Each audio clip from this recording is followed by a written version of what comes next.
Cet après-midi de mai, Don Juan s'adressa à moi, près des ruines de Port-Royal. Comment Don Juan, le séducteur par excellence, a fréquenté l'abbaye de la Mère Angélique, et de nos jours qui plus est. Les références, en effet, à des réalités concrètes que contient le texte où se trouve cette affirmation ne laissent aucun doute, évoquant des motos, des voitures, des avions ou la ville nouvelle de Saint-Quentin en Yvelines. Racine raconte au début de l'abrégé de l'histoire de Port-Royal que c'est un capucin, je cite, sorti de son couvent par libertinage et qui allait se faire apostat dans les pays étrangers, qui priait de prêcher par la jeune abbesse, parla si fort sur le bonheur de la vie religieuse qu'il jeta en elle le ferment de sa conversion. Mais on ignorait que, depuis, un autre libertin, et le plus célèbre d'entre eux, fut revenu à Port-Royal. Le scoop est rapporté dans un bref récit de langue allemande, Don Juan erzählt von ihm selbst, paru en 2004 chez le grand éditeur Suhrkamp et traduit en français chez Gallimard en 2006 sous le titre Don Juan raconté par lui-même. Son auteur est Peter Handke, récipiendaire en 2019 du prix Nobel de littérature. Depuis le XVIIe siècle, de nombreuses œuvres littéraires ont mis en scène Port-Royal, et spécifiquement Port-Royal des Champs. Mademoiselle de Scudéry en peint un tableau idyllique dès la troisième partie de sa Clélie en 1657. Le fait n'a donc en soi pas grand-chose d'exceptionnel. La surprise tient au personnage que Peter Handke invite au monastère. Non seulement Don Juan, mais d'après le narrateur, le vrai Don Juan, par opposition, dit-il, à tous les autres, même, je cite, celui de Molière, même celui de Mozart. Ainsi est-ce une double révélation qu'il propose à ses lecteurs. L'étonnement vient aussi de l'identité de l'auteur. Né en 1942 à Griffen, en Carinthie, Peter Handke est autrichien. Tôt remarqué, il fait une rapide et brillante carrière, placée sous le signe de l'avant-garde. Contre le nouveau réalisme allemand, il se dit influencé par le nouveau roman, Robe grillée, mais aussi Beckett ou Faulkner.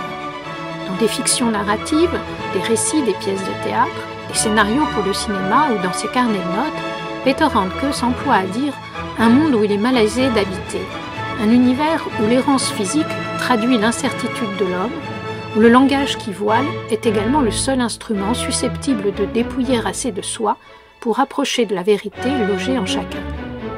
Rien dans son histoire ni dans sa culture ne le dispose en principe à s'intéresser à Port-Royal. À Don Juan non plus du reste. Ses livres évoquent des personnages ordinaires. Il ne montre aucun goût pour quelque type d'intrigue sensationnelle que ce soit et réserve une part plus que limitée au champ érotique. Invité en 2013 dans une émission de France Culture à parler de l'amour et du désir, l'auteur s'agace devant l'insistance de son interlocutrice. « Qu'est-ce que vous avez avec le désir ?» lui demande-t-il, affirmant qu'il n'en a rien à dire et qu'il n'abordera plus le sujet amoureux après sa pièce « Les beaux jours d'Aranjuez » parue l'année précédente. L'œuvre de Peter Handke passe souvent pour hermétique. Le Don Juan raconté par lui-même n'échappe pas à la règle. Très peu étudié en allemand, jamais en français à ma connaissance, il désarçonne ses lecteurs. Si un article paru en 2006 dans Livre Hebdo assène qu'il s'agit d'un court roman janséniste, formule toute faite et passablement impénétrable, les internautes qui expriment leur opinion sur la toile confessent avec plus de brutalité leur exaspération. Ils n'ont rien compris, ils se sont ennuyés. Dans les deux cas, le procédé est cavalier à propos de l'œuvre monumentale d'un auteur exigeant, avec tout ce qu'elle implique de dévotion astucieuse et opiniâtre. On ne s'y tiendra donc pas. Dans le texte, Don Juan déboule à Port-Royal par une brèche du mur qui enclôt le site. Tentons de faire comme lui et de débouler dans ce petit livre énigmatique par la brèche que Port-Royal y ouvre. Avant d'entamer cette lecture, je précise que la traduction française, publiée en 2006, m'étant souvent apparue très insatisfaisante, la plupart des extraits que je citerai le seront dans des traductions personnelles. Pour commencer, que raconte le Don Juan de Peter Handke ? Le récit est conduit à la première personne par un aubergiste bourru et solitaire, installé dans un ancien pavillon de gardien à Port-Royal-des-Champs. La façade de son auberge fait partie, explique-t-il, du mur du monastère. Au début du récit, en mai, le bonhomme n'a pas de clients. À cette époque, je cuisinais temporairement pour moi seul dans mon auberge près des ruines de Port-Royal-des-Champs. Au XVIIe siècle, le monastère de France le plus fameux, mais aussi le plus diffamé, déclare-t-il. Il occupe son temps en lisant et en jardinant. Un après-midi, il voit pénétrer comme une flèche dans son jardin un homme pourchassé par un couple à moto. Sur le champ, il reconnaît dans le fugitif Don Juan. Pendant une semaine, celui-ci partage sa vie et de repas en promenade, raconte chaque jour à son hôte une des 7 journées qui ont précédé sa venue à Port-Royal. Chacune d'entre elles a correspondu à un séjour dans un pays différent. C'est ce récit que l'aubergiste narre dans le corps du texte. Il précise cependant que Don Juan le lui fit en parlant de lui-même à la 3e personne, de sorte qu'il est à peu près impossible de démêler, in fine, de qui est la parole qui retentit dans le livre. De l'aubergiste, avec les distorsions inhérentes à la répétition d'un récit postérieurement à son énonciation originelle, ou de Don Juan en personne, avec ses propres idiosyncrasies, reproduites de façon rigoureusement intègre. Dans son récit, Don Juan rapporte que d'un premier lieu non précisé en passant par Moscou, il s'est rendu à raison d'un pays par jour, à Tiflis dans le Caucase, puis à Damas, puis près de la citadelle de Ceuta, la ville espagnole située sur la côte africaine du détroit de Gibraltar, sur un embarcadère, ensuite, sur un fjord en Norvège, en Hollande et dans un pays anonyme. Celui-ci est dit sans nom, en allemand namenlos, avant d'apparaître à Port-Royal. À chaque étape, Don Juan a rencontré une femme, toute quittée le jour même. Alors que le héros rayonnait de sérénité pendant son récit, il se montre au fil des jours, non quantifié qu'il reste ensuite à Port-Royal, de plus en plus anxieux et inquiet. Son angoisse se traduit par la manie de compter tout ce qui tombe sous son regard. Notons qu'il a signalé avoir été sujet à la même névrose au début de son périple. Une troupe de 6 ou 7 femmes apparaît alors, cerne le jardin du narrateur dans l'abbaye et s'efforce d'en faire sortir Don Juan, envers lequel les éléments, bêtes et plantes, se révèlent soudain hostiles. Ces femmes qui s'éloignent au cours du dernier paragraphe semblent sans grand mystère désigner les femmes que Don Juan a conquises au cours de son voyage et qui l'ont donc poursuivi. Elles sont toutes vêtues de blanc, comme la première d'entre elles, vraisemblablement, puisqu'il s'agissait d'une mariée rencontrée à sa noce. Et comme Don Juan, se les remémore toutes ensuite au cours de son récit. Dans les dernières lignes de l'œuvre, Don Juan s'apprête à quitter le jardin de son hôte. Il rit en s'adressant un geste amical de la main à un homme qui sort du bois pour rejoindre les femmes. C'est, explique-t-il, le frère de l'une d'entre elles. Le livre s'achève ainsi. Don Juan sort du récit en même temps que de Port-Royal. L'histoire demeure-t-elle en suspens? Le narrateur déclare pour finir « L'histoire de Don Juan ne peut avoir de fin. Et ceci est, je le dis et je l'écris, l'histoire définitive et vraie de Don Juan. » Que faire de ce récit? Faut-il en souligner la liberté et l'humour, comme le fit Philippe Lançon à sa publication? Le Don Juan de Peter Handke entre à Port-Royal poursuivi par un couple qu'il a surpris faire l'amour dans le bois mitoyen. L'amant mythique n'est plus qu'un voyeur. Il déclare au début de son périple qu'en se mettant en route vers les femmes qu'il va séduire, il éprouve de la lassitude à devoir renoncer à la tranquillité qu'il éprouvait jusque-là. Ce n'est pas lui, en outre, qui séduit, mais toujours la femme qu'il rencontre. Ainsi, dans le Caucase, ce n'était pas lui alors qui avait commencé l'échange de regards avec la mariée. D'abord, ce fut elle qui dirigea son regard sur lui. Don Juan lui répond par « devoir », dit le texte. Le mot utilisé en allemand est « Pflicht », et son emploi, surprenant dans la bouche d'un personnage tel que Don Juan, est souligné par une réflexion explicite du narrateur à ce propos. Don Juan, continue-t-il, ne peut pas se défiler. En allemand, le texte dit qu'il ne trouve aucune esquive, Ausweichen. Le Don Juan de Peter Handke manque pour le moins d'enthousiasme et d'entre-gens. Cette réécriture paradoxale du mythe loin des fanfaronnades de l'ère du catalogue dans le Don Giovanni de Mozart, invite à voir dans l'œuvre une fantaisie ironique, une sorte de sotie, de farce satirique. Le Don Juan de Peter Handke est-il ainsi l'aimable divertissement inventé par un voisin de Port-Royal?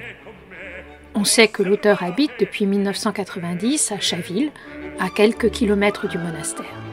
Marcheur impénitent, il a nécessairement arpenté la belle vallée du Rodon. Handke a d'ailleurs publié en 1999 une plaquette intitulée « Promenade de Chaville, Hauts-de-Seine » à Saint-Quentin-en-Yvelines et Port-Royal, illustrée de 3 gravures de Jan Vos qui conservent la trace de ses déambulations.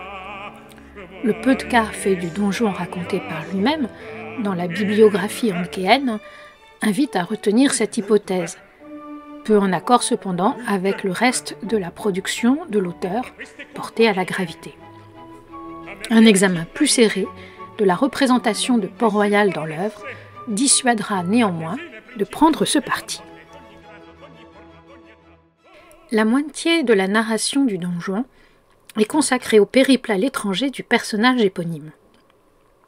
Ce périple occupe 67 des 131 pages de la traduction française. Cette répartition met en valeur le temps passé à Port-Royal, puisqu'un seul lieu appelle autant d'attention que les 6 précédents. La station Port-Royal, pour reprendre un mot employé de nombreuses reprises par Handke dans son texte, pour désigner les différents séjours de Don Juan, reçoit également un éclairage tout à fait particulier par le temps que Don Juan y passe. Il reste en effet à Port-Royal plus d'une semaine, alors qu'il ne demeure jamais plus d'une journée ailleurs. Port-Royal n'est donc pas un lieu de passage ou un lieu que Don Juan fuit. Au contraire, c'est un refuge, un lieu où il séjourne et dont la disposition du texte ne donne finalement pas à le voir sorti. Quand le récit s'interrompt, Don Juan n'est que sur le point de partir. Peter Handke établit ainsi une étroite coïncidence entre Don Juan et Port-Royal. À cela s'ajoute la fréquente reprise de son nom même. Port-Royal avec ou sans tiret entre les deux termes, Port-Royal tout court ou Port-Royal des Champs figure 35 fois dans le texte allemand de l'œuvre, soit presque une fois toutes les 2 pages pour la portion qui s'en déroule en France. Il est remarquable d'ailleurs que Peter Handke écrive tantôt le nom complètement en français, Port-Royal des Champs, ou qu'il lui arrive à 4 reprises de le germaniser, en Port-Royal in der Feldern. La traduction en soi est rigoureusement équivalente à l'original.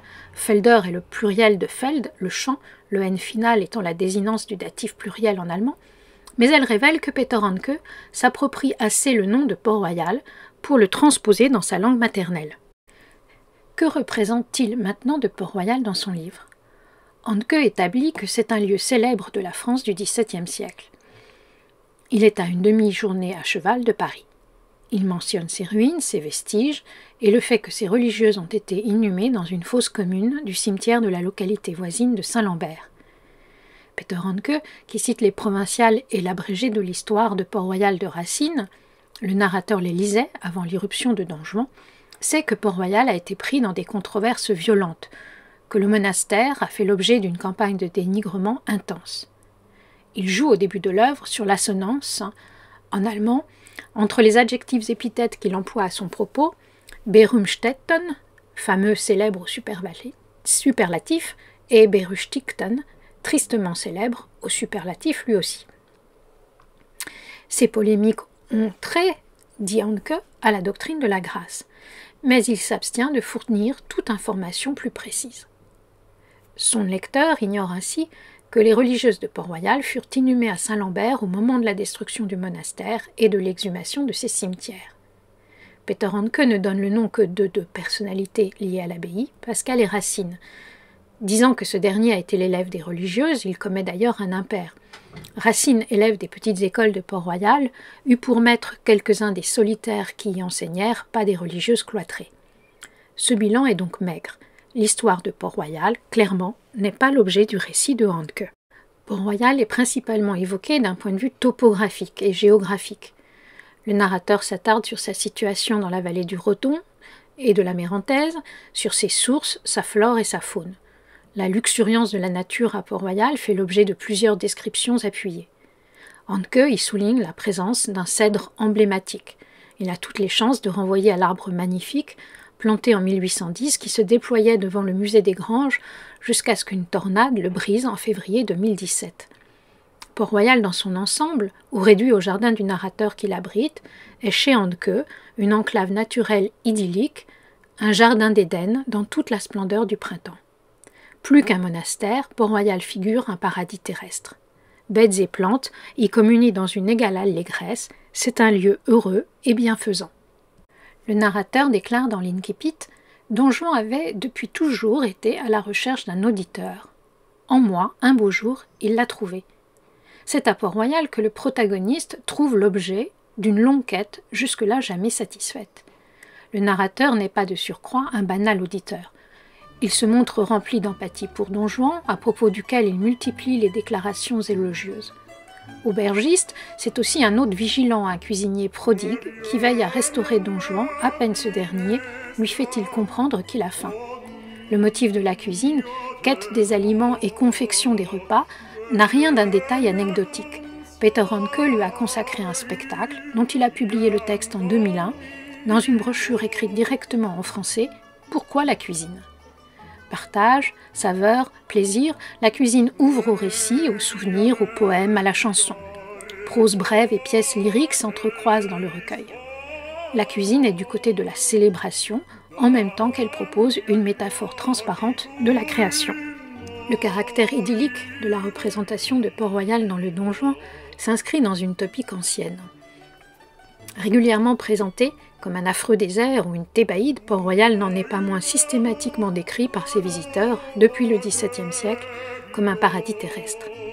Peter Handke ne déroge pas à la règle et l'imprécision des données fournies par le narrateur accentue la dimension imaginaire du lieu. Nulle référence exacte aux ruines ou à la présence du musée, par exemple. Il est même difficile de savoir si l'auberge du narrateur est un lieu réel ou non. S'agit-il de l'actuel logis du gardien auprès de l'entrée du musée, situé en haut, au lieu-dit des Granges, ou du bâtiment en longueur construit sur l'ancien site du monastère, à peu près où se trouvait autrefois la porterie permettant d'y pénétrer, ce que la mention d'une route à proximité dément pour partie. Le mot peut-il vraiment s'appliquer au chemin de terre qui passe à cet endroit ? Cette indétermination de l'espace, derrière l'usage de quelques noms propres parfaitement référentiels, est un usage récurrent chez Peter Handke. Elle colore déjà son évocation des États-Unis dans la courte lettre pour un long adieu parue en 1972. L'auteur commence par situer son récit dans des lieux qu'il connaît, à l'instar de New York, puis dans des villes qu'il n'a jamais vues, sans qu'il soit possible de noter la moindre différence entre la représentation des uns et des autres. Qu'est-ce à dire ? Le lieu ne vaut pas en soi, mais comme un reflet de l'être qui le mentionne.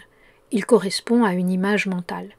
Ainsi, le narrateur déclare-t-il à propos du cimetière de Saint-Lambert qu'il emmène Don Juan visiter, le paysage restait pour Don Juan un émouvant espace intérieur, comme auparavant mon jardin, y compris son mur de clôture. Don Juan, dans le paysage, est, poursuit-il, comme un prisonnier qui allait là sous une épaisse cloche de verre. Il ne sort pas de lui-même. Le paysage réfléchit l'homme qui s'y trouve. Sa description n'a pas de valeur référentielle ou réaliste. Si précise soit-elle, elle ne peut véritablement donner accès qu'à l'homme qui l'énonce. La question était déjà soulevée à propos de l'évocation des lieux du voyage de Don Juan. Je cite « Pour chaque nouvelle étape de l'histoire, il aurait pu s'épargner de tracer les contours du lieu de l'action ou de la non-action, observe le narrateur.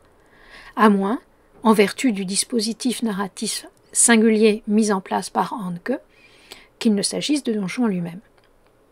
De fait, les lieux qu'il traverse sont décrits de façon de plus en plus elliptique. Le dernier d'entre eux, avant Port-Royal, n'a même plus seulement de nom.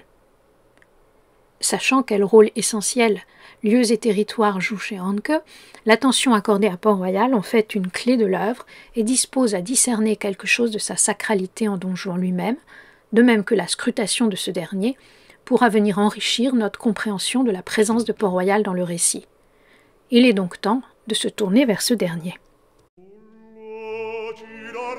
Le narrateur a conscience que Don Juan est un personnage mythique.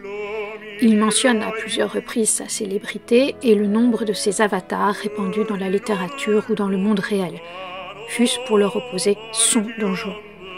Il souligne d'autre part que celui-ci entre dans son existence comme un libérateur face au père jésuite dont l'entretenaient les provinciales qu'il était en train de lire peu avant son arrivée. « Assez lu !» s'exclamait-il d'ailleurs, exaspéré, avide de plus d'intensité. Don Juan provoque en lui, je cite, littéralement l'expansion et le déploiement intérieur qu'une lecture excitée et béate tout ensemble peut procurer. Il est, selon le narrateur, un héros superlatif, comme les chevaliers du Moyen-Âge, comme Gauvin, Lancelot, Ferfise, le demi-frère de Perceval, ou plus tard le prince Myshkin. Entrant comme un javelot ou une flèche dans le jardin de son hôte, un couteau à cran d'arrêt, lame sortie à la main, Don Juan y introduit d'un coup mouvement et dynamique. À quel point il était réel cet homme-là, s'exclame le narrateur. Don Juan est un héros d'aventure. Ne serait-ce que par ses pérégrinations, il appartient à l'épopée plus qu'à la chronique, s'il parle de lui-même à la troisième personne, comme César dans ses commentaires. Tous les Don Juan simultanément apparus, au théâtre, à l'opéra, à la télévision ou dans la vie, sont de faux Don Juan, déclare le narrateur à la fin du récit. Il l'affirme, jouant sur la formule de Rimbaud « Je est un autre ». Don Juan est un autre. Don Juan ne peut être que différent de tout ce qu'on a dit de lui. Il est toujours nouveau, toujours à découvrir, plus grand que sa légende d'homme à femme. Le récit se présente comme une révélation, le dévoilement sensationnel, dramatisé, d'une vérité jusqu'alors cachée. Au lecteur de ne pas manquer l'événement. Don Juan, dit le narrateur, est un habitué des fuites. En effet, chez Molière comme chez Mozart, on ne le voit pas conclure, mais fuir sans cesse. Femmes outragées, frères offensés, maris jaloux ou pères insultés. Mais chez Handke, Don Juan s'éloigne de la première femme qu'il a conquise, la mariée de Tiflis, léger, en riant, enthousiasmé, dit le texte. Il est, dit encore le texte, dans le paradis des adieux, liberté du don qui ne s'appesantit pas et n'a pas besoin de se répéter pour être sûr de lui. Si la femme ne partage pas cette sérénité, si elle éprouve une colère de fond, incapable de partager l'acceptation du manque et de la privation qui est celle de Don Juan, elle n'en manifeste cependant rien. Elle se contente de suivre Don Juan des yeux tandis qu'il sort. À Damas, le second couple formé par Don Juan et une autre femme s'attarde ensemble. Il prend un petit déjeuner en commun. La femme offre un cadeau à Don Juan au moment de son départ. Une main de Fatma, un viatique protecteur qui dit la tendresse, le désir qu'il n'arrive rien à l'autre, non la détestation ou la rancœur. Les autres départs de Don Juan sont encore plus discrets. À Ceuta, on ne le voit pas quitter sa bien-aimée, mais l'ancienne reine de beauté, racolée par son valet, s'enfuit devant lui. Ces fuites, c'était la paix même, écrit Handke à propos de Don Juan. Elles n'ont rien à voir avec les fuites du Don Juan de Molière ou de Mozart. Don Juan, chez lui, on l'a compris, ne fuit pas à strictement parler. Il se contente de ne pas rester auprès de la femme conquise. Il est lancé dans une course qui ne saurait connaître d'arrêt. Mais il ne se dérobe à rien. Au contraire, allant d'une femme à l'autre, Don Juan fait, selon le narrateur, son devoir. Si son premier départ est précipité, s'il est une catastrophe, doté de tous les caractères de la fuite du Don Juan ordinaire, c'est à cause de son valet, qui a séduit une autre femme de la noce, a été surpris avec elle dans quelque chose comme un placard à balai, et a suscité un émoi général parmi leurs hôtes, qui les poursuivent alors à coups de pierre. La fille passe pour faible d'esprit, et comme telle serait intouchable. Le valet a donc commis un sacrilège. La distinction met en évidence la seconde caractéristique majeure du Don Juan de Peter Handke. Il n'est jamais représenté dans aucune situation érotique. Il s'abstient certes de fournir les détails piquants de ses liaisons, jugées vulgaires. Don Juan laissa ouvert le tout, et les détails de la fin de l'épisode avec la mariée du village caucasien. Et moi, je ne voulais pas connaître les détails, du moins pas ceux qui étaient relatifs à ce sujet, dit le narrateur. Ce faisant, Don Juan agit comme Handke, qui n'a de cesse de proclamer son peu de goût de l'évocation du désir, notamment dans l'entretien avec Virginie Bloch-Lenné diffusé sur France Culture, auquel j'ai fait allusion au début de cette lecture. Surtout, La dimension charnelle, voire la dimension amoureuse de la pérégrination de Don Juan, sont explicitement présentées comme subalternes. Don Juan n'était pas un séducteur. Il n'avait jamais encore séduit une femme. Certes, il en avait rencontré un certain nombre qui avaient ensuite dit cela de lui. Mais soit ces femmes avaient menti, soit elles ne savaient plus où elles avaient la tête et avaient, en fait, voulu dire tout autre chose. Et inversement, Don Juan n'avait jamais non plus été séduit par une femme. Il était peut-être arrivé qu'il les laissât à leur vouloir, ou quoi que ce fût d'autre, ces séductrices qui auraient bien voulu l'être. Mais en un tournement, il leur était clairement indiqué qu'il ne s'agissait plus maintenant de séduction, et que lui, l'homme, n'incarnait ni le séducteur ni son contraire. Il avait un pouvoir. Seulement, son pouvoir était autre. Ce pouvoir, face auquel Don Juan est selon le texte intimidé, et qui repose exclusivement dans ses yeux, dans son regard, fait que les femmes revendiquent en lui une sorte de sauveur. Don Juan les sauve en ce qu'il provoque en elles un ébranlement, qui les amène à ne plus se contenter de l'ici et maintenant dans lequel elles sont plongées. Il les éloigne d'ici et encore d'ici. Il libère le désir de la femme. Non pas un désir sexuel, il lui donne envie d'exister au-delà d'elle-même. Approchée par Don Juan, puis quittée, la femme devient consciente de sa solitude. Elle se trouve alors embellie et remplie d'une exigence victorieuse. À la manière du personnage principal de La femme gauchère, le roman publié par Peter Handke en 1976, qui quitte son mari sans autre raison que de devenir elle-même, elle veut être plus que le désir de l'autre et ce que la société attend d'elle. Don Juan brise le quotidien qui emprisonne, les usages qui amputent. Le narrateur affirme d'ailleurs « Jamais Don Juan, qui pourtant poussait continuellement des soupirs, n'avait soupiré pour une femme. Devant elle, il n'en était même pas question. C'eût été inconvenant, il aurait ainsi rabaissé et la femme et lui-même. La comédie de l'amour est une parade sordide à laquelle Don Juan se refuse. Il n'ambitionne pas la possession. »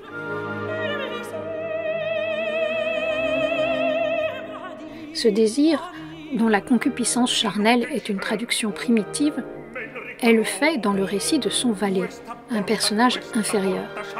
Celui-ci déclare que ce sont les femmes laides qui l'excitent le plus, façon explicite de signifier la laideur du désir. La sexualité est une infirmité. Don Juan trouve, du reste, le couple nu qu'il rencontre dans le bois au début du récit, tout comme, paraît-il, un chercheur de champignons solitaire tombe parfois sur un cadavre. Leurs mouvements sont décrits comme des expressions de l'embarras.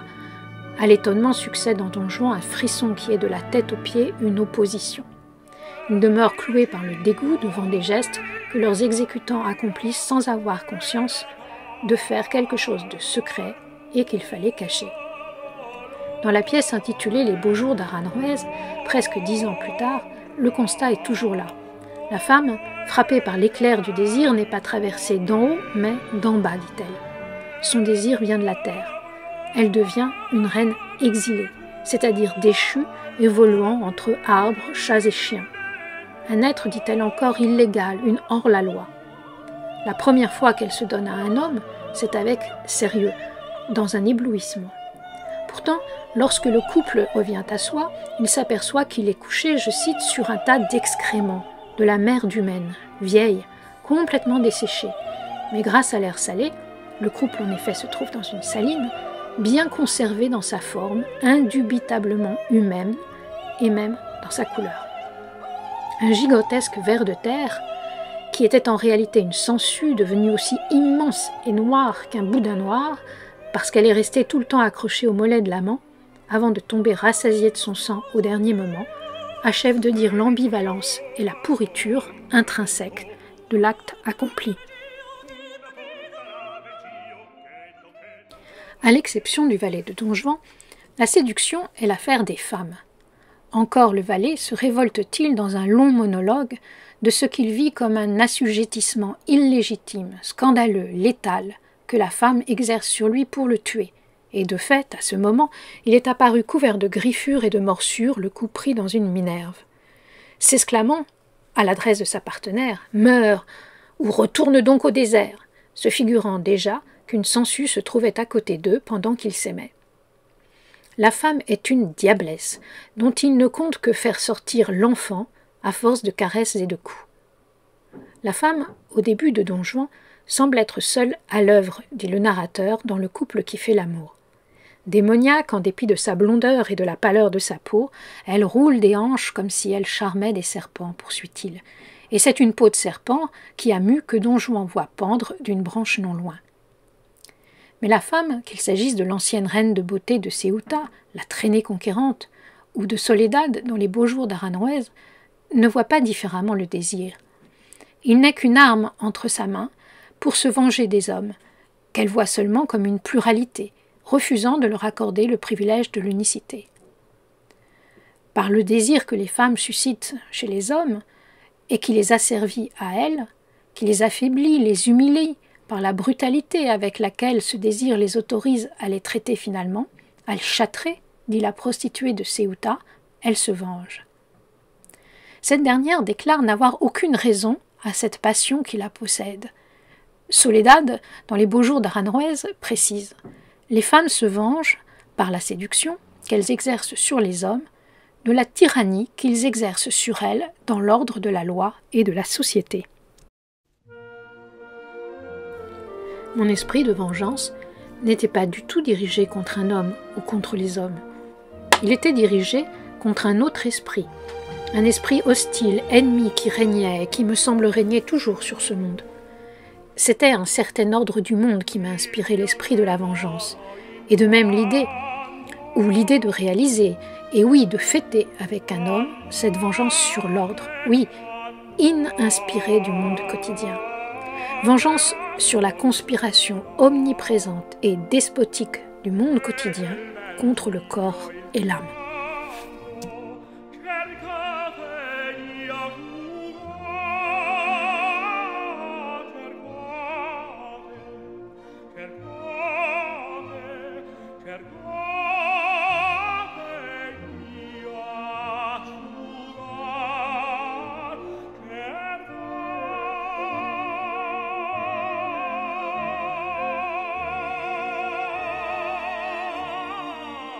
Sensible à l'âpreté du désir féminin, Don Juan soupçonne ainsi que la femme est malédiction, malédiction de la sécheresse, menace funèbre. Dans la courte lettre pour un long adieu, l'épouse du protagoniste, qui en est séparée, le poursuit à travers les États-Unis avec l'intention de le tuer. Lorsque les femmes de Don Juan surgissent à Port-Royal, le narrateur spontanément leur prête une intention hostile. Il les voit en guerrières transformant Port-Royal, dit-il, en Fort-Royal.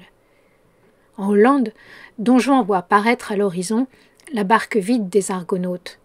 Émété monte de la plage à sa maison, tuer ses 2 enfants.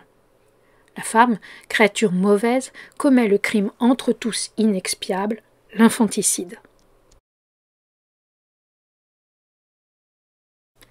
Le Don Juan raconté par lui-même de Peter Handke ne narre pas l'histoire du Don Juan coureur de jupons et libertin de ses prédécesseurs. Son personnage, qui ne veut pas jouir des corps, mais éveiller des esprits, vivifier des êtres, entend briser au contraire la loi infernale de la concupiscence. Les étapes de son voyage sont désignées comme des stations, ainsi qu'on en distingue dans les chemins de croix. Son périple est un itinéraire spirituel, au cours duquel il éprouve de la souffrance, de la fatigue, au cours duquel il bâille, comme quand on venait d'échapper à un cheveu du danger. Séducteur par son seul regard, par le regard qu'il pose sur l'autre, femme, mais aussi homme qui le servent, à l'instar du narrateur sans qu'il le leur demande même, Don Juan sauve miraculeusement à Tiflis un homme qui s'étranglait après avoir avalé une arête. Ensuite se produit sur l'étable une soudaine prolifération du vin. S'agit-il d'un usage caucasien, comme le suggère le narrateur, ou d'un miracle identique à celui de Cana? Don Juan fait cette fois de manière explicite et commenté par son hôte, miraculeusement apparaître épices et nourriture chez lui. Le bonhomme se félicite de n'avoir plus besoin de s'approvisionner au supermarché et de consommer des aliments en principe introuvables en Île-de-France et au printemps. Don Juan entretient aussi une relation mystérieuse avec les animaux, auxquels il parle comme à des personnalités. Il ôte une épine de la patte d'un chien de la même manière que saint Jérôme d'un lion. Souvent, il soupire comme le narrateur n'a, dit-il, jamais entendu un être humain soupirer. Il peut agir ou se déplacer en nul temps, in keiner Zeit, un trait caractéristique des dieux qui surgissent dans le monde des hommes en épiphanie merveilleuse. Don Juan est une créature divine. À plusieurs reprises, il est dit enthousiasmé, c'est-à-dire au sens propre, rempli d'un dieu, en grec théos. À la fin de la narration, il est en pleine panique. Le monde de la panique, dit encore le narrateur, est entre tous le sien. Or, la panique est elle aussi un état de possession divine. Du reste, à ce moment, Don Juan n'est pas abattu ou ébranlé, mais au contraire absolument calme. Il regarde autour de lui avec la tranquillité d'un sauvage, mit der Ruhe eines Wilden. Wild ne renvoie pas à une quelconque brutalité, mais à la condition d'une créature demeurée à l'état de nature que la civilisation n'a pas encore corrompu. Don Juan a la pureté d'un être primitif et impollu. Le Don Juan de Peter Handke, qui refuse le bonheur mais désire la joie, que l'angoisse tourmente, dont l'apparition dans la vie du narrateur a lieu entre l'Ascension et la Pentecôte, est spécifiquement une figure du Christ. Les évangiles et la seconde épître aux Corinthiens évoquent les soupirs de ce dernier, et de la même manière que le Christ, Don Juan, par son seul regard, rend la vie à ceux qui l'observent.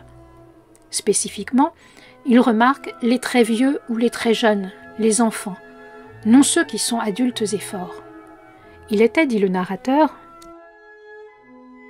à la recherche d'un de ceux qui, d'une manière ou d'une autre, échouaient ou étaient sans protection. Les remarquer et les honorer d'un regard lui signifiait plus et autre chose que de se plonger dans la nature quelle qu'elle soit. Et inversement, la dignité que leur conférait un regard donnait presque immanquablement à ces vieillards et à ces silhouettes naines quelque chose comme un éclair de vie. Et étrangement, les très vieux, chaque fois que le regard était capté par l'un d'entre eux, rayonnaient et paraissaient soudain enfantins, alors que les petits et les très petits enfants avaient d'un coup non l'air vieux, mais posés, comme empreints d'une sagesse universelle, et d'autant plus posés et empreints d'une sagesse universelle qu'ils étaient plus petits. Le Don Juan de Peter Handke, qui reprend la route ému par la vue d'un mort, par compassion pour les autres, renouvelle les béatitudes du sermon sur la montagne. À Damas, c'est dans la salle des derviches tourneurs de la grande mosquée qu'il rencontre la femme qu'il séduit là, dans une ambiance d'extase divine. Un cri retentit, une lamentation, semblable, croit-il d'abord, à celle d'un cochon qu'on égorge. Mais c'est celle de l'homme abandonné par Dieu et par le monde entier, et pleurant comme ne pleure qu'un enfant. C'est ce cri qui, en émouvant Don Juan, lui permet de trouver l'unisson avec la femme à côté de lui. Don Juan vient rendre les créatures à l'amour, les arracher à la glaise de la matière et de la chair. En Norvège, il rencontre une femme derrière une église après la messe, pendant laquelle ils s'étaient rapprochés de plus en plus l'un de l'autre. Rien de plus naturel et de moins frivole, explique le narrateur, qu'une femme et un homme, dont les yeux du corps et de l'esprit s'ouvrent l'un à l'autre grâce à la fête de la liturgie sacrée, de façon bien plus naturelle que par toute autre sorte de fête. Et si la femme passe pour une folle, Don Juan ne voit aucune folie en elle, mais le signe, comprend-on, d'un don de l'ubiquité plus manifeste chez elle déjà que dans ses amantes précédentes. Le goût même de la cuisine chez Don Juan ne pointe-t-il pas vers l'Eucharistie? Don Juan est un autre, comme l'affirme, pour finir, le narrateur, parce que son apparence humaine masque une altérité essentielle. Il est Dieu fait homme. Dispenser son amour aux femmes, c'est en finir avec le ciel. Fertile, incomparablement réel et spacieux, songe-t-il avant d'entrer dans la salle de la noce à Tiflis. Pas question d'amour chez Don Juan. Cela n'aurait qu'atténué ce qui arrivait, déclare le narrateur, en isolant le mot amour par des guillemets. L'amour auquel Don Juan initie les femmes qu'il rencontre n'est pas l'amour humain, mais le pur amour, la charité. On comprend dans ces conditions qu'il entretienne désormais une relation pleine d'amitié avec le frère d'une de ses amantes. À quel titre ce dernier s'offenserait-il du lien noué par sa sœur avec Don Juan? Dans l'entretien diffusé sur France Culture, Peter Handke insiste sur la fraternité de Don Juan avec les autres, femmes comprises, qu'il ne rend pas malheureux, dit-il, et sur le sentiment de fraternité que son personnage lui inspire à lui-même. Le narrateur insiste quant à lui qu'il n'a jamais rencontré personnage aussi paternel que Don Juan. Si ce dernier peut être juge et exécuteur envers la traînée de Ceuta, il se montre avec tous les autres bon et bienfaisant. Le récit s'achève le jour de la Pentecôte, c'est-à-dire le jour où l'Esprit Saint touche les apôtres et leur permet de sortir, rassérénés, prêcher la bonne parole. Le récit de Don Juan a le même effet sur son hôte. Tandis que la nature rayonne plus que jamais autour d'eux, celui-ci voit avec joie des visiteurs reparaître quand Don Juan a fini de parler. Il ne se considère plus comme un raté, ne s'enferme plus dans une solitude ignorante de tout voisin, comme au début du livre, mais il s'ouvre à son prochain. Les femmes qui surgissent autour de Port-Royal et qu'il prend d'abord pour des ennemis s'avèrent en réalité dépourvues de mauvaises intentions. Vêtues de blanc, elles sont comme des moniales à la recherche de leur divin époux. Le récit de Don Juan est une parole de vérité douée d'un pouvoir transformateur. Il constitue au premier sens un évangile, c'est-à-dire une bonne nouvelle. L'auditeur que Don Juan désirait dans l'Incipit a vocation à être un témoin et un apôtre. En consignant l'histoire de Don Juan, « Je la dis et je l'écris », dit le narrateur dans la dernière phrase du texte, celui-ci remplit ce contrat. Le Don Juan raconté par lui-même n'est pas un roman. Peter Handke a dit son peu de goût pour le genre et il veille à en bannir l'étiquette, tant prisée par les éditeurs, sur la première page de ses livres. Mais ce n'est pas non plus une sottise ou une fantaisie comme cela a pu être écrit. C'est une parabole, voire, si l'on prend en compte la volonté affichée de dévoilement du narrateur et le nom du protagoniste, une apocalypse comme celle de Jean, avec son bestiaire, son lapidaire, ses symboles, destinés à annoncer et promouvoir la venue du véritable amour dans le monde. Livre de révélation, exemplum, il est congruent que l'ouvrage propose une histoire sans fin, comme l'assure le narrateur dans l'Explicit. Il n'a pas vocation à disposer d'un début et d'une fin, à rapporter un segment inscrit et limité dans le temps, mais une vérité vouée à un perpétuel recommencement, et de fait, l'histoire de Don Juan est celle d'une incessante reprise, où les mêmes personnages, explique le narrateur, ressurgissent infiniment, à peine marqués par des variantes. Ainsi, s'explique que Don Juan, comme le remarque le narrateur, emploie souvent, au lieu de « je », le « on », pour parler, comme si la validité universelle de ce qu'il avait vécu allait de soi. À la différence de lui-même, note-t-il. S'il s'agit d'un récit par soi-même, c'est une confession à l'instar des confessions par exemple de saint Augustin, c'est-à-dire un récit de soi qui permet de célébrer le Créateur que les actions de sa créature révèlent. Les allusions à Dieu ne manquent pas, du reste, au cours de la narration, soulignant son omniscience face à la connaissance bornée des hommes. Tel animal poursuit sa ronde, Dieu sait où. Des avions assombrissent le ciel de manœuvre, à l'échelle européenne ou de Dieu sait quoi. Des gens lancent leurs chiens contre Don Juan et son hôte, Dieu sait pourquoi. Don Juan a encore des choses à découvrir avec les femmes, et Dieu sait quoi. Le Don Juan de Peter Handke ne se rend pas à Port-Royal, comme celui de Camus, et conduit au couvent à la fin du mythe de Sisyphe, par l'absurdité de ses conquêtes. Il atterrit, le terme est de l'auteur, à Port-Royal parce que c'est le lieu, entre tous sur terre, où sa course doit s'achever. Celui qui en révèle le sens. Il l'oriente et il en donne la signification. Les constructions de Port-Royal représentent, dit le narrateur dès la page 29 du texte, presque une ville à elle seule, ou plutôt un fort de l'esprit, d'un esprit d'aventure tout particulier. Le mot allemand employé pour esprit est Geist, qu'on emploie pour désigner l'Esprit Saint, Heilige Geist. Port-Royal est, poursuit le narrateur, le lieu juste ou possible, qui en tout cas s'impose à l'histoire de maintenant, pour quelque chose de maintenant, pour maintenant, comme ce fut le cas des murs abandonnés, des faubourgs industriels italiens des films d'Antonioni, ou des îlots montagneux rongés de jets de sable de Monument Valley pour les westerns de John Ford. Pour cinématographiques que soient ces comparaisons, elles occupent une place prééminente dans la mythologie handkéenne. Leur associé Port-Royal, c'est désigner en lui un espace entre tous de surgissement du sens et de la transcendance, dans une modernité que l'auteur voit en général coupée de l'esprit, ramassée sur un matérialisme sordide. Port-Royal est ainsi le contraire exact des Badlands, des terres arides du Dakota ou du Caucase, qui mettent en évidence ailleurs la fragilité de l'homme. Il est difficile de songer à un plus bel hommage au monastère en 2004, l'année du 800e anniversaire de sa fondation. Peut-on en cerner les raisons de la part de Peter Handke? Les religieuses ont été chassées de leur couvent, écrit-il dans le Don Juan, au moment où l'aubergiste fait visiter à son hôte le cimetière de Saint-Lambert, où se trouve la fosse commune où elles ont été inhumées, parce qu'elles avaient considéré la grâce comme quelque chose qui n'allait pas du tout de soi, et n'était pas d'emblée accessible à n'importe qui. Don Juan alors nomma élévation le creux de la cavité qui, paraît-il, abrite les ossements des religieuses, alors que ce mot d'ordinaire désigne un point élevé ou dressé. Pourquoi cette désignation paradoxale? La tombe des religieuses constitue une élévation par le sacrifice qu'elle désigne, par le témoignage qu'elle incarne de leur fidélité à l'idée de la grâce qu'elles ont défendue. Citant les provinciales ou l'abrégé de l'histoire de Port-Royal de Racine, qui sont les lectures de l'aubergiste, et que celui-ci qualifie de témoignage prémonitoire, Handke faisait déjà allusion à la controverse qui opposa à ce sujet les moniales et les jésuites. Le motif lui tient à cœur.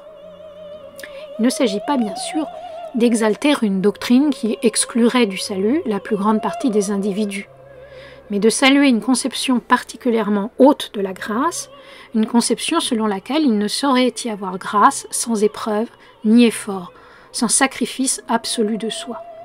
Ce contre quoi le narrateur se dresse est une vision galvaudée, facile, comme on parle de femme facile, mercantile de la grâce, comme les casuistes pourfendus par Pascal, où le monde catholique contemporain, dans son écrasante majorité, le conçoit. Une grâce dépourvue d'aspérité et qui ne requiert pas l'héroïsme chevaleresque que son hôte distingue en Don Juan. Port-Royal, au contraire, autour de Saint-Cyran, insiste sur sa grandeur et sa difficulté, voire sur l'improbabilité de cette grâce, sur la nécessité d'une pénitence puissante, d'un don de soi sans aucune réserve, d'un pari, si l'on ose le terme, absolu. Ce pari, cette conversion de soi, sont précisément ce à quoi son Don Juan engage les êtres qu'il séduit, les arrachant au confort d'une existence bornée et écrite d'avance.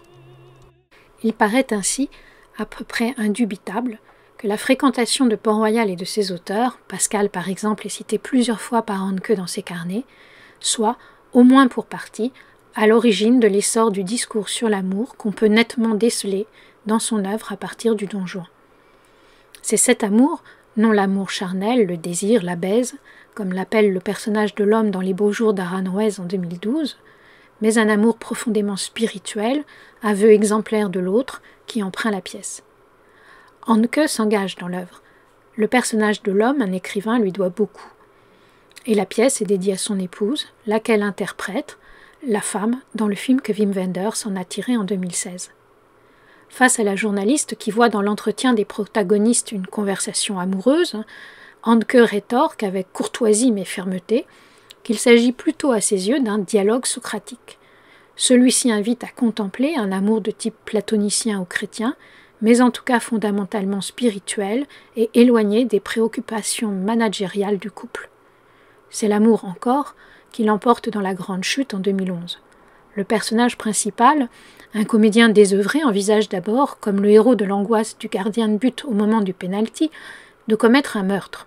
Mais finalement, à l'inverse de ce dernier, il s'en abstient pour rejoindre la femme aimée au bar du destin. Le motif, en réalité longtemps étouffé, est présent bien plus tôt pour l'observateur attentif. Handke a écrit le scénario du film très connu de Wim Wenders, sorti en 1987, Les ailes du désir.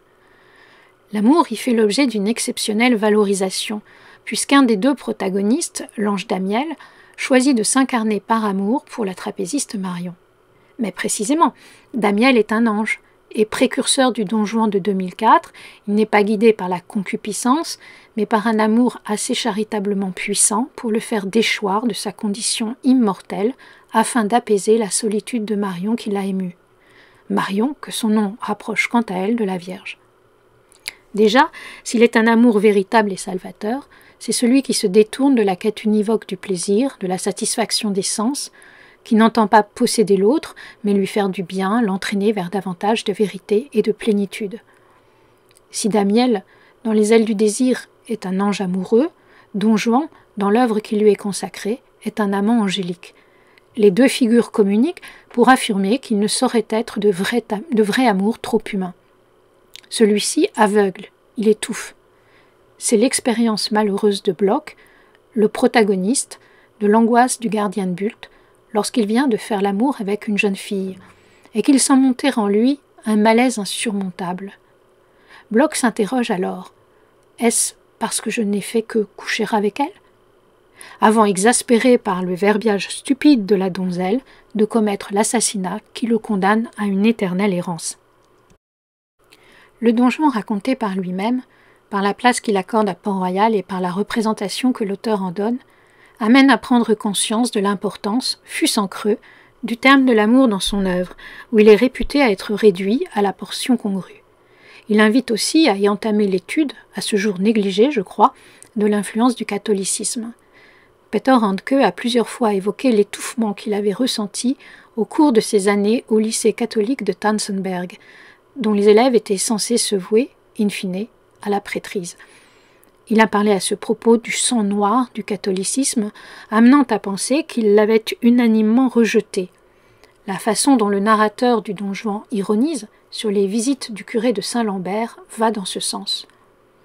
Il me faisait, dit le bonhomme, sentir qu'il était le seul visiteur qui me restait, et de toute façon le dernier, ne faisant que rendre ma situation plus intenable encore. Et il poursuit, souvent, c'était à la venue du prêtre que je prenais conscience d'être seul. Et la solitude après son départ rongeait en moi, oui, rongeait, et je me voyais un de ces malades condamnés de la région, auprès desquels l'ensoutanné, et c'était devenu son activité principale, faisait ses rondes épisodiques. Ah, mais mourant, lui avait-il un jour échappé. Cet ensoutanné morbide explique probablement d'où vient l'image du sang noir du catholicisme chez Peter Handke. C'est l'infusion du clergé austère et sévère qui régissait l'internat de Tannsenberg. Le christianisme, voire le catholicisme, ne peuvent lui être réduits, et dans le même mouvement jugés absents de l'œuvre. Handke rétablit face à lui, y compris dans son discours de réception du prix Nobel, l'influence des offices à Griffen, de la piété populaire, des litanies lorétanes et des chants slaves découverts par l'entremise de sa mère. Son Don Juan participe étroitement de cette légende dorée, et il en marque avec éclat les droits et la force de la charité. Il est difficile cependant de réduire l'ouvrage à cette seule lecture, sans considérer la manière dont son Don Juan christique est employé à la construction d'un mythe tout personnel. Don Juan, s'il ne raconte que les 6 jours qui précèdent son irruption à Port-Royal, a une histoire bien avant, et le texte y fait suffisamment allusion pour que le lecteur se garde de l'ignorer. Depuis des années, Don Juan ne fréquentait personne, déclare le narrateur, au moment où il va évoquer son arrivée à Tiflis.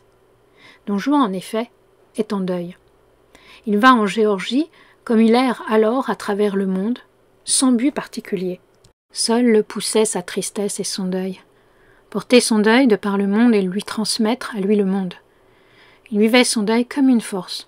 Son deuil était plus que lui et le surpassait. Pour ainsi dire, armé par lui, et pas seulement pour ainsi dire, armé, il se savait nullement immortel mais invulnérable. Le deuil était quelque chose qui le rendait indomptable et par contre-coup, ou plutôt coup pour coup, perméable et accueillant à tout ce qui pouvait arriver et selon les besoins, invisible. Son deuil lui servait de viatique, il le nourrissait à tous égards. Grâce à lui, il n'avait plus du tout de grands besoins, ceux-ci ne se manifestaient même plus. Il fallait seulement se défendre contre la pensée que de cette manière, en lui, en ce deuil, la vie terrestre idéale deviendrait possible, et vaudrait aussi pour d'autres, voire transmettre le deuil au monde. Son deuil n'était pas épisodique, mais c'était, fondamentalement, une action.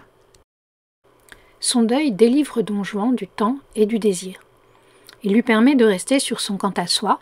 Pendant cette période ainsi, il ne voit quasi plus de femmes et se passe de serviteurs. Mais Don Juan est encore dans l'avion qui l'emmène dans le Caucase quand il se sent repris par une inquiétude, angst, qui lui fait perdre la maîtrise du temps qu'autorise l'indifférence à son égard. Il se surprend, commencer à compter mécaniquement tout ce qui se présente à lui.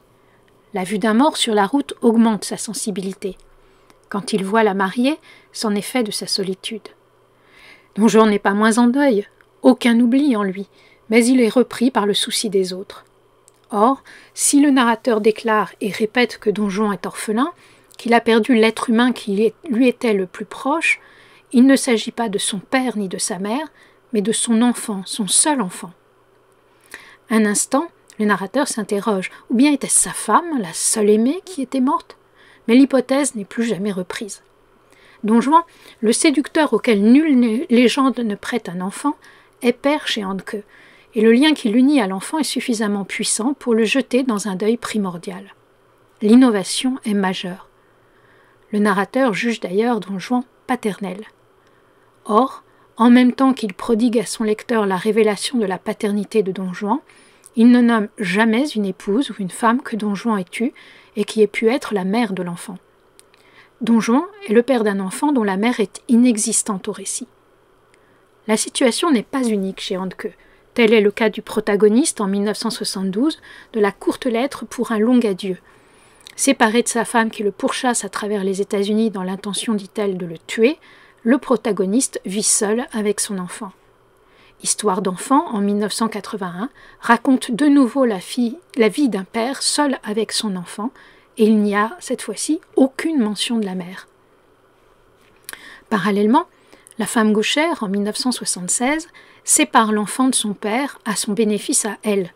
Dans le Don Juan, celui-ci séduit une femme enceinte à Ceuta, et pas depuis peu enceinte, ce qui désigne en elle une femme sans vergogne et qui expose l'enfant d'un autre à la satisfaction, de nouveau, de son propre plaisir. À Damas, alors que Don Juan prend son petit déjeuner, se présente à la place du mari ou du frère l'enfant de la femme. Les femmes, clairement, dérobent les enfants à leur père. Le valet de Don Juan explique d'ailleurs qu'il frappe sa maîtresse, je le rappelle, pour lui arracher l'enfant. Fruit du désir de la femme, l'enfant est son otage. Par sa conduite, celle-ci en prive le père. Le couple parental est une impossibilité chez Handke. Ainsi, lorsque Don Juan va voir au cinéma une version de l'Odyssée, il s'agit d'un film où Ulysse est déposé à Ithaque dans son sommeil par des inconnus, sans retrouver ni Pénélope ni son fils. Ce scénario fait écho à la biographie de l'auteur. Sa mère le conçut avec un soldat allemand stationné dans son village pendant la guerre. L'homme, qui était marié, rentra à Berlin avant la naissance du bébé. Mais, quelques semaines avant d'accoucher, la mère épousa un autre soldat allemand, Bruno Handke, qui reconnut l'enfant. Celui-ci n'apprit la vérité qu'à ses 19 ans. Il rencontra son père biologique l'année suivante, sans que jamais un véritable lien pût se construire avec celui-ci. Handke évoque dans plusieurs textes leur rendez-vous manqué ou difficultueux. Le motif du père célibataire avec son enfant inverse les données biographiques. La séparation du père et de l'enfant est annulée au détriment de la mère, qui s'en voit aussi attribuer la responsabilité. Le terrible chagrin de Don Juan, orphelin de son enfant, comme on dit plutôt qu'un enfant est orphelin de son père, signifie l'impuissance et le refus du père de renoncer à son enfant. De même, consolant l'homme abandonné par Dieu, figure paternelle s'il en est, et pleurant, dit le texte, comme ne pleure qu'un enfant, le Don Juan de Handke vient apaiser cette blessure fondamentale. Davantage, figure christique, Don Juan est à la fois une délégation du Père, venant directement réparer son absence sur terre, annuler l'abandon, et lui-même un enfant abandonné. Au moment de mourir, le Christ interroge « Père, Père, pourquoi m'as-tu abandonné ?» en venant défendre et rétablir la loi paternelle. Don Juan réconcilie, ou plutôt, il unifie le père et l'enfant, alors même qu'il lui revient de devoir abandonner la femme, potentiellement mère, et de lui instiller le sentiment d'un amour qui la détournera d'exercer plus longtemps la vengeance qui sépare le père de l'enfant. L'étonnant Don Juan de Handke élabore ainsi une figure réconciliatrice. Il propose un récit ou en grec un mythe, exceptionnellement réparateur. Au-delà de la portée spirituelle du texte, Don Juan raconté par lui-même offre une fable apte à dénouer le conflit archaïque qui de part en part déchire l'œuvre anchéenne. Dans la courte lettre, le père confie à l'occasion son enfant à la femme avec laquelle il entretient une liaison. Dans Histoire d'un enfant, de même, il peut faire garder son enfant à d'autres, y compris des fans. Dans le Don Juan, le moment où la femme laisse son enfant partager un repas avec Don Juan est autrement rare. Ils prirent leur petit déjeuner ensemble, et son enfant aussi, réveillé, déjeuna avec eux. Celui-ci était assis à côté de l'inconnu, comme si de rien n'était. La présence de Don Juan lui était plus qu'évidente. Il le regardait, rayonnant, en silence, comme s'il était quelqu'un qu'on attendait depuis longtemps. Cet étranger-là, qu'il resta ou non, était un ami. L'enfant adopte Don Juan. Il le reconnaît. La rupture est ainsi effacée. Or la mère est aussi la femme bienveillante qui offre à Don Juan son collier avec la main de Fatma. Elle témoigne du succès de la mission que Don Juan accomplit et qui permet d'annuler la malédiction originelle. De fait, Don Juan croyait que la femme était une malédiction. Mais, dit le texte, il se trompait et se trompait surtout sur lui-même, au moins en ce qui concernait cela. Don Juan se méprend sur la méchanceté des femmes. Elle n'est pas irrémédiable, et il se méprend sur son propre pouvoir, bien plus efficace qu'il ne le pense. À la fin du roman, quand Don Juan s'apprête à sortir du jardin de son hôte, une sorte de talisman lui glissa de la main et menaça de se casser, et un nom lui échappa, pas celui d'une femme. Et je rattrapai le talisman, ou quoi que ce fût, au dernier moment, déclare le narrateur. Ce mystérieux talisman est très vraisemblablement le collier avec la main de Fatma qui a été offert à Don Juan. Témoin institué de Don Juan, l'hôte sauve l'amulette magique. Il devient le gardien du lien réparé. La transmission organisée par Don Juan fonctionne. Quant au nom, il y a fort à parier que c'est sinon celui de Dieu qu'on ne voit jamais Don Juan invoquer, celui de l'enfant lui-même. La restauration de la filiation passe, selon le mythe de Don Juan qu'élabore Handke, par une transformation du lien entre l'homme et la femme, par l'abolition du pouvoir d'une sexualité létale, par une réassignation de la relation érotique dans la charité et une conception transcendante de l'amour, quasi sororal, à l'inverse du lien qui unit les amants du bois. Ce n'était pas un frère et une sœur qui s'étaient élancés là sans un mot pour saisir Don Juan et l'exterminer. L'allemand vernichten, employé à propos de la vermine, est un terme brutal qui souligne la méchanceté du couple. Tout au long du récit, le narrateur observe que l'air est chargé de semences de peuplier. La notation revient 11 fois. Or, le peuplier est un arbre funèbre et le résultat de la métamorphose de la nymphe Leucée quand Hadès tente de s'en emparer. Leucée signifie en grec « blanche », comme les femmes de Don Juan sont vêtues de blanc.